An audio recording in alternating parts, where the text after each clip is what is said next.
How you doing all? This is Ken here, Ken Share here at Blessed Farm. I want to go over 10 things about beards and mustaches that y'all might not know or you might know. So I'll be right back with you. Hey guys, this is Ken here, Blessed Farms. I wanted to go over the history of mustaches and beards and see what y'all thought, alright? If y'all know any more, just let me know. I got 10 facts and I wrote them down so I won't forget, alright? Some of these I know and some of them I had to remember, and so I wrote them down. First thing is, mustaches back in the day, way back, men of power, good looks, martial arts ability, fighting abilities, long-lasting fertility, had beards and mustaches. All right. All right, number two. In ancient times, the Greece and Egyptian men had beards to show their wisdom and were respected. All right. I know way back in the biblical time, the Pharisees had the beards and mustaches, and they were really looked up to as being knowledgeable, right? Number three, during the Middle Ages, it was common for upper class people to have beards. The knights especially cultivated their beards as a sign of masculinity and honor, so it's a status thing, all right, even back in the knight days.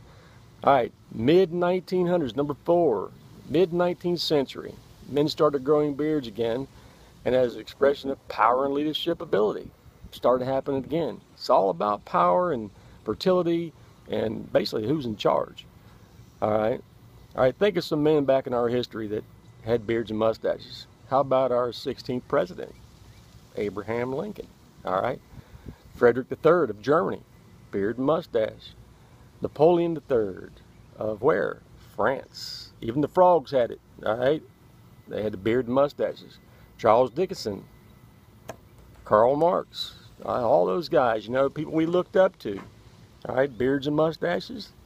All right, then we move on to the 20th century, number five. It showed a decline in beards and mustaches during World War I and World War II.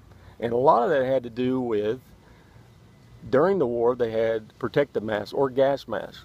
And with a beard or mustache, it wouldn't make the seal. So they kind of went away. The military went away from the beards and mustaches at that time. So it kind of went away, all right? Because back in, I know, World War I, World War II, the military was a thing. So everybody followed everything they did in the military. And then, after the war was over, beards started coming back a little bit, all right? And here's the one I got thinking about. Why do the Amish men have beards but no mustache? This goes way, way back, all right?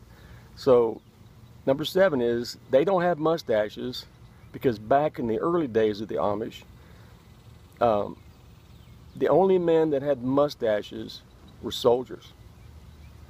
And the Amish are known for being what? A passive group of folks? All right, so they didn't want to be like the military, aggressive and whatever, so they said, all right, no more mustaches.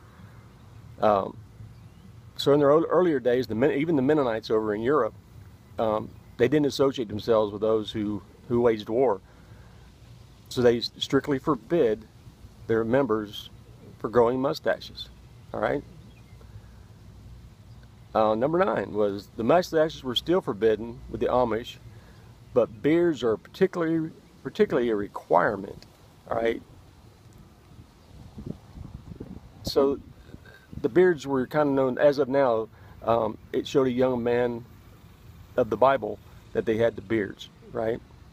And it shows like the time of them growing up. So they're growing up when they have a beard.